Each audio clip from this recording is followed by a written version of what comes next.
जब हमको कुछ चाहिए नहीं, पर व्यावहारिक पक्ष से देखा जाए हमको आमंत्रण भी नहीं भेजा गया। अब ये जो किसी की सुनना ही नहीं चाहते, स्वयं सर्वज्ञ बने बैठे, तो मैं क्या कहूँ। मैं दुखी तो नहीं हूँ, पर रुष्ट बहुत हूँ। भारतीय इतिहास में संतों को सत्ता ने दो तरह से इस्तेमाल किया है, कभी हृदय की गहराई में बैठाकर और कभी मंच की चमक में खड़ा करके। जब संत स्वयं को परम मित्र कहलवाने लगते हैं और फिर एक दिन प्लास्टिक की साधारण कुर्सी पर 10 फीट नीचे बैठकर सरकारी सत्ता के सामने झुकते हैं, तो मन में सिर्फ दुख नहीं होता दोस्तों, एक गहरा सबक भी उठता है। राम मंदिर के ध्वजारोहण जैसे पवित्र अवसर पर जगतगुरु स्वामी रामभद्राचार्य जी को निमंत्रण तक नहीं भेजा गया, जबकि नूर आलम जैसे व्यक्ति को मुख्य मंच का निमंत्रण मिल गया। यह दृश्य नया नहीं है, यह तो वह पुरानी कहानी है जो पिछले 7-8 दशकों से दोहराई जा रही है। याद कीजिए 1980 और 90 के दशक में अशोक सिंघल जी ने नकली शंकराचार्य खड़ा किया था, जिन्हें बाद में कोई पूछता तक नहीं।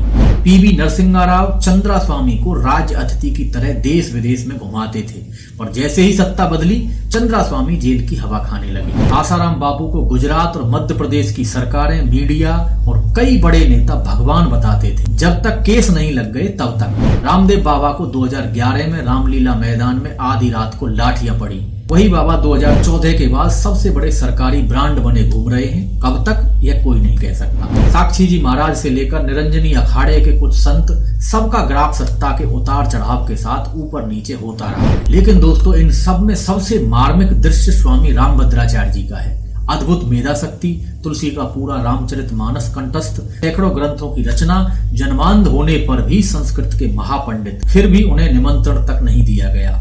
सवाल निमंत्रण तक ही सीमित नहीं है, प्रश्न यह भी उठता है कि जो स्वामी रामभद्राचार्य जी खुद को प्रधानमंत्री जी का परम मित्र बताते रहे, उन्हें निमंत्रण की अपेक्षा क्यों थी? जहां नूर आलम तक को बुलावा भेजा गया, वहीं प्रधानमंत्री के परम मित्र को निमंत्रण नहीं पहुंचा। कहीं ऐसा तो नहीं कि स्वामी जी ने एक तरफा ही नरेंद्र मोदी जी को अपना मित्र मान रखा हो, जबकि प्रधानमंत्री जी उन्हें उतना मित्र न मानते हो। अगर वास्तव में वो परम मित्र होते तो गौ माता को राष्ट्र माता का दर्जा देने में एक हस्ताक्षर की देर थी। दोस्तों, करपात्री जी से लेकर आज लाखों संत और स्वयं स्वामी रामभद्राचार्य जी भी दशकों से गौ हत्या बंद हो, इसके लिए आवाज उठाते आए हैं। फिर भी स्वामी रामभद्राचार्य जी ने कभी प्रधानमंत्री जी से गौ माता के लिए जोरदार तरीके से कुछ कहा नहीं।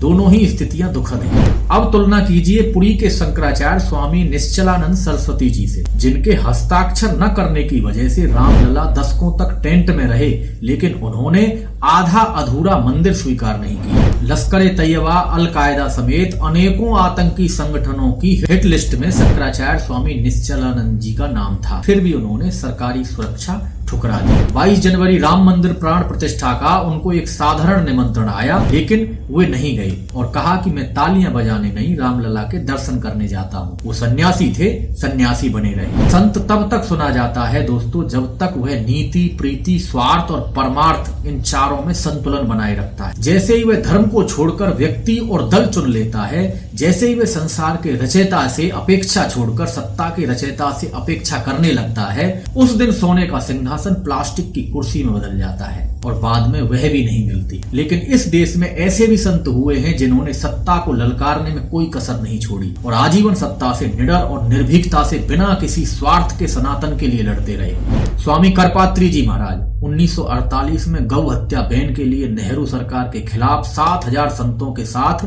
संसद घेराव, जेल, अनशन, कभी समझौता नहीं किया। स्वामी वामदेव जी महाराज 1989 में जब मुलायम सिंह ने मीडिया को चुप करा दिया था, तब स्वामी जी ने वृंदावन की रतन प्रेस से 3 लाख पर्चे छपवाकर पूरे कुंभ में बांटे और राम मंदिर की आवाज को जिंदा रखा। महंत अवैधनाथ जी 1984 से राम जन्मभूमि आंदोलन के अगुवा कांग्रेस मुलायम सरकारों की जेल से ही कभी नहीं झुके। महंत रामचंद्र परमहंस जी 1992 के बाद कोर्ट कचहरी करते रहे, मरते दम तक यही कहते रहे कि मंदिर वहीं बनाएंगे। स्वामी सतमित्रानंद गिरी जी इंदिरा गांधी ने धमकाया, आपातकाल में जेल गए, लेकिन हिंदू एकता का झंडा नहीं झुकने दिया।